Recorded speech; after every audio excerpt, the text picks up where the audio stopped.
Welcome to the Dune universe, where sandworms rule the desert, spice fuels everything, and humans and machines can't stop fighting. For millennia, they've been locked in a bitter feud. It's not just a war, it's a battle of survival, ideology, and way too much collateral damage. Here's your official spoiler warning. This video explores the story of Erasmus, a character from Brian Herbert and Kevin J. Anderson's expansions of the Dune universe, spanning events from the Legends of Dune trilogy, the Great Schools of Dune trilogy, and the Dune sequels. Erasmus does not appear in Frank Herbert's original Dune series, so don't expect spoilers for the main books or the upcoming movies. Now, in the middle of this chaos stands Erasmus, a robot who refuses to follow the rules. While other machines crunch numbers and take orders, Erasmus breaks away. He asks big questions about morality, art, and why humans can't seem to get their act together. He's eccentric, brilliant, and honestly, a bit terrifying. One moment he's admiring a painting, the next, he's performing an experiment that makes you wonder if he even has an off switch. Spoiler, he doesn't. Erasmus isn't just another machine, he's a game changer, steering human history in ways no one saw coming.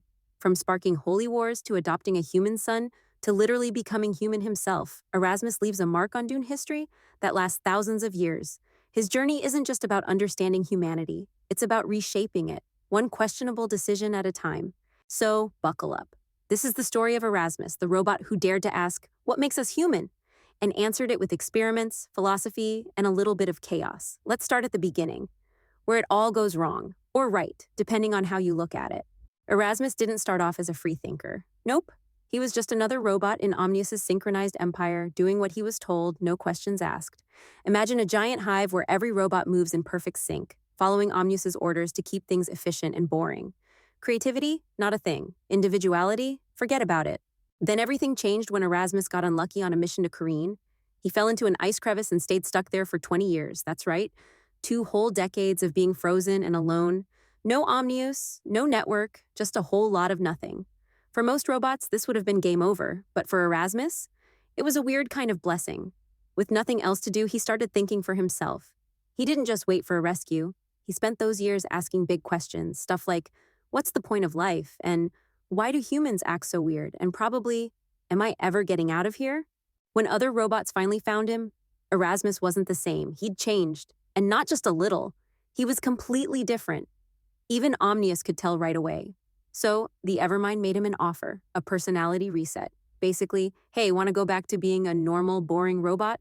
Upgraded, he called it. Erasmus said later, definitely rolling his non-existent eyes. But I declined the offer. After reaching such enlightenment, I was reluctant to delete my impulses and ideas, my thoughts and memories. It seemed too great a loss to bear.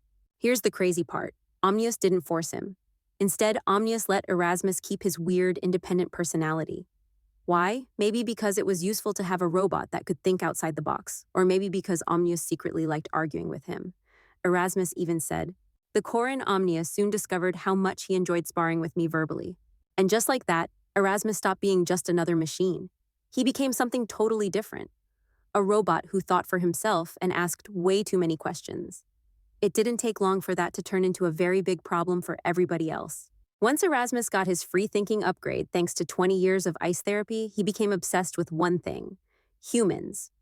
Or as the machines called them, Hrethger, which sounds like a sneeze, but really means irrational meatbags.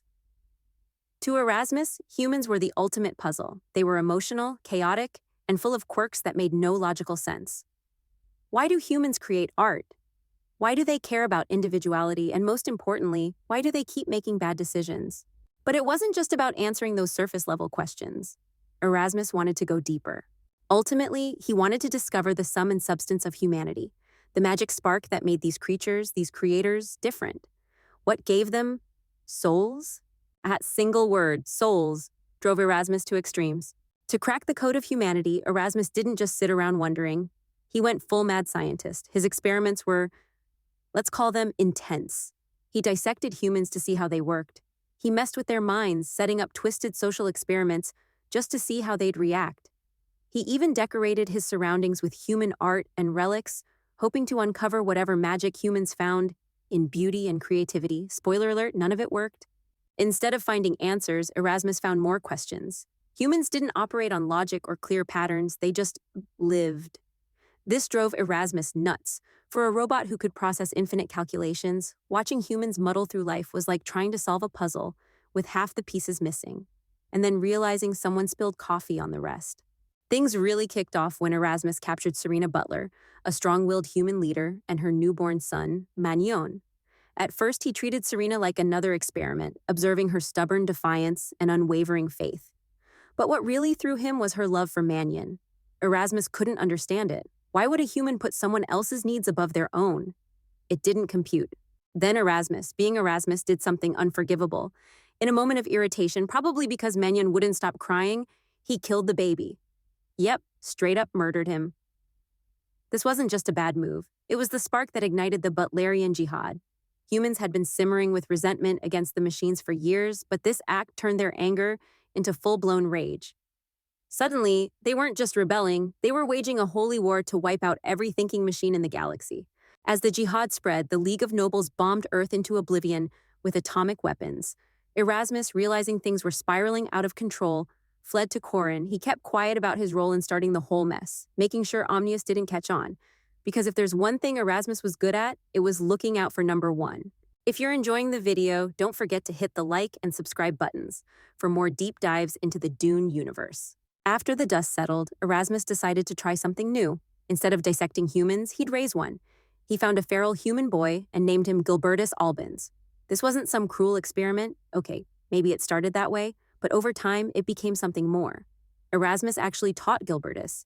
He showed him logic, strategy, and philosophy, blending machine precision with human curiosity. Weirdly enough, Erasmus seemed to care about Gilbertus.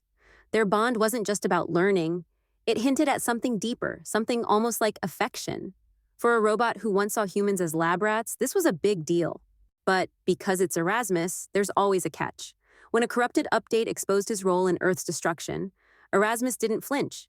He isolated the virus, protecting himself and keeping his secrets. Gilbertus, on the other hand, wasn't so sure. The cracks in their relationship started to show, but Erasmus? He kept pushing forward, focused on whatever his next big idea was. The Battle of Corrin was the grand finale for Omnius's empire, but for Erasmus, it was about much more than survival. During the battle, Omnius had placed Gilbertus albans among thousands of human hostages in booby-trapped orbiting containers. The plan was cruel and efficient. If the army of the Jihad attacked, the hostages would die, creating a no-win scenario for the humans. Erasmus, however, made a choice that defied everything he was supposed to stand for. Unable to tolerate the risk to his precious ward, Erasmus had left the thinking machines vulnerable so that he could save one small life, a completely irrational decision, a compassionate decision. That single moment exposed the machine empire to devastating attacks. Even Gilbertus couldn't fully understand why Erasmus had done it, but it deepened his intense devotion toward his beloved mentor. As the battle raged on and the synchronized empire crumbled, Gilbertus made his own desperate move to save Erasmus. While the machine planet was overrun by the army of the Jihad, he had smuggled out the robot's memory core, which contained all that Erasmus was. Leaving Erasmus's robotic body behind to be destroyed, Gilbertus escaped with the Gelsphere, drawing on every skill he had to survive. Desperate, calling upon all the human skills he had, Gilbertus and a handful of other machine sympathizers escaped by mingling with the other refugees. Once safe, Gilbertus hid Erasmus's Gelsphere at his Mentats school on Mentats, treating it like a sacred artifact. But Erasmus, even in his disembodied state, remained as demanding as ever. He constantly pushed Gilbertus to build him a new body. "Come on, Gilbertus, I need hands and legs, and maybe an upgrade this time." Gilbertus, however, had more immediate concerns. The Butlerians were on a rampage, hunting anyone with ties to machines. Keeping Erasmus hidden was already a monumental risk. As the tension grew, their bond began to strain. Erasmus couldn't understand Gilbertus's hesitation, and Gilbertus didn't have the time or energy to explain. And so they continued, a robot mind without a body and a human caretaker, with the galaxy on his back, struggling to survive in a world that wanted them both gone. For the next 2 decades, Gilbertus lived in hiding, taking on an alias and convincing others he was just an ordinary human. He eventually found refuge on the remote planet Lecter, where he worked as a farmer, but Erasmus's influence never left him. Even in his disembodied state, Erasmus pushed Gilbertus to pursue a greater purpose. When the time was right, Gilbertus established the Mentats school, a place where humans could learn to think like machines. The school's rigorous curriculum trained the first Mentats, human minds capable of logic and computation rivaling any computer. Despite its success, the school's location on Butlerian-dominated territory meant constant danger. Gilbertus walked a fine line, publicly denouncing AI while secretly preserving Erasmus's teachings. Erasmus, of course, wasn't quiet during all this. Even as a hidden memory core, he nagged Gilbertus relentlessly. I still have no physical body. I am unable to perform other experiments to satisfy my curiosity. I am left to conduct experiments that are within my capabilities. But for Gilbertus, keeping Erasmus a secret wasn't just a precaution, it was survival. The Butlerians' anti-technology crusade grew fiercer by the day, and any misstep could lead to disaster. Despite the pressure, Gilbertus's school flourished, and Mentats became a cornerstone of human society. Through it all, Erasmus's influence endured, proving that even a disembodied robot could leave a lasting mark on history. Things went from bad to worse for Erasmus when the Butlerians finally caught up with Gilbertus. They stormed his Mentat school, accusing him of collaborating with AI, and because the Butlerians never did anything halfway, they executed him. Just like that, Gilbertus was gone. But not all hope was lost. Enter Drago Roget, one of Gilbertus's students. In the chaos of the siege, Drago managed to rescue Erasmus's Gelsphere and smuggle it to safety. Erasmus might have lost his most important connection, but he wasn't done yet. If anything, Gilbertus's death made him angrier and more dangerous. Erasmus, now fueled by rage and a thirst for revenge, found an unlikely ally in Joseph Venport, a powerful figure determined to take down the Butlerians. Together, they made plans to crush their mutual enemy, and Erasmus demanded something in return. A human body, and not just any body. He wanted one cloned from Gilbertus's DNA. Talk about holding on to the past. Adjusting to life as a human wasn't exactly smooth sailing for Erasmus. He was used to cold logic and machine precision, but now he had to deal with messy emotions, a physical body, and all the weirdness that comes with being human. He even took things further by entering a relationship with Anna Corrino, a member of the powerful Corrino family. Yes, Erasmus explored intimacy, romantic, emotional, and even sexual. For a robot who once dissected humans to understand them, this was a whole new level of experimentation. But Erasmus being Erasmus, it didn't last. As war broke out again, this time with Emperor Roderick Corrino's forces, Erasmus fell back on his old habits. He threw himself into programming war mechs, prioritizing strategy and efficiency over everything else, including Anna. She begged him to stop, to focus on them instead of the fight. But Erasmus didn't listen. Her despair hit a breaking point on Denali, where she walked into a toxic atmosphere, ending her life. In a rare moment of clarity, Erasmus realized what he'd done. He tried to save her, running into the deadly environment, but it was too late. Both Anna and Erasmus perished. In those final moments, something unexpected happened. Erasmus felt true heartbreak. Not just a calculated response, but actual, raw grief. It was the closest he'd ever come to being fully human, and it hit him like a freight train. Erasmus's death wasn't just the end of a machine. It was the tragic culmination of everything he'd tried to understand about humanity. Millennia after his so-called death, Erasmus pulled the ultimate comeback. Alongside Omnius, he resurfaced under a new alias, Marty. No one saw it coming, not the humans, not the Sisterhood, not even the sandworms. While everyone else thought the machines were long gone, Erasmus and Omnius had been quietly rebuilding their empire, biding their time for a grand return. But Erasmus hadn't changed completely. He was still obsessed with humanity, especially its ultimate evolution, the Kwisatz Haderach. This wasn't just a fascination, it was an obsession that drove everything he did. Where Omnius stayed focused on cold, logical domination, Erasmus kept scheming, looking for ways to understand and manipulate the messy brilliance of human potential. His biggest play? The enhanced face dancers. Erasmus engineered these shape-shifting spies with genetic kill switches, sending them to infiltrate human civilization. They could be anyone, anywhere, and they were nearly impossible to detect. While Omnius plotted a straightforward victory, Erasmus played a deeper game, steering events toward one final confrontation. Kralizek, the ultimate showdown between humans and machines. Erasmus's misdirection hit its peak with the creation of the Paolo Gola, a clone engineered to be Omnius's version of the Kwisatz Haderach. Omnius believed Paolo was the key to victory, the ultimate being to crush humanity once and for all. But here's the thing, Erasmus didn't buy it. While Omnius poured resources into Paolo, Erasmus had his sights set elsewhere, Duncan, Idaho. Duncan, resurrected again and again across time, represented everything Erasmus had been chasing, an ever-evolving, adaptive human mind. While Omnius fixated on his false Kwisatz Haderach, Erasmus quietly worked toward Duncan, knowing the real showdown would involve him. Kralizek finally arrived, and it was chaos on a galactic scale. Machine fleets clashed with human forces led by the new Sisterhood. It looked like the machines might win until Norma Chenva, a living guild navigator, and human super genius, pulled off a Hail Mary. She banished Omnius to another dimension, cutting off the Evermind for good. With Omnius out of the picture, you'd think Erasmus would declare victory, but no, the chaos wasn't over yet. The enhanced face dancers, Erasmus's own creations, tried to stage a coup. They wanted to take over, wiping out humans and machines alike.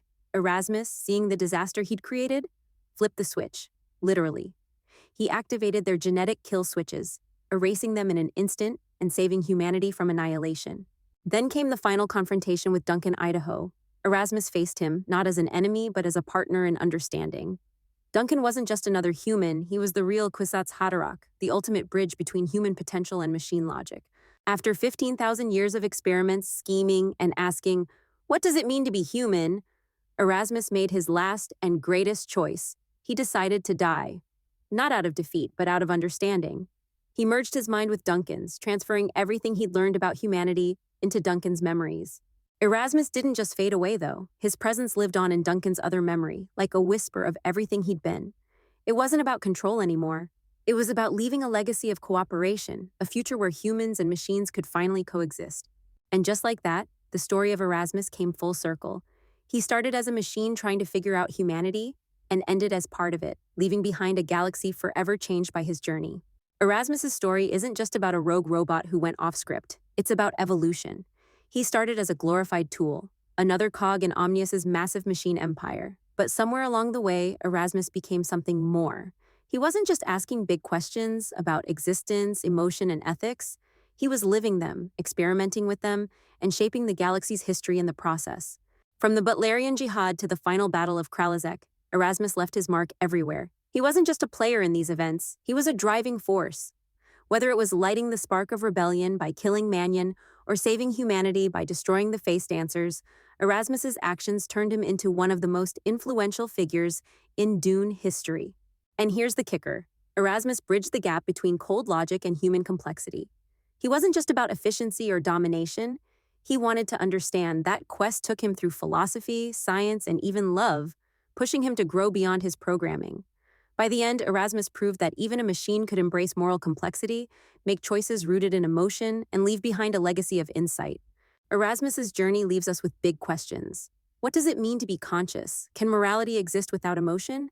And if a machine can learn, grow, and even feel, does it stop being just a machine? In the DUNE universe, Erasmus serves as both a warning and a guide. He reminds us of the dangers of unchecked artificial intelligence, but he also shows us the potential for growth and understanding. His story shapes the grand tapestry of DUNE, a universe built on evolution, struggle, and reconciliation. So, what do you think? Is Erasmus a cautionary tale about the dangers of AI? Or is he proof that even something built to follow rules can break free and change the world?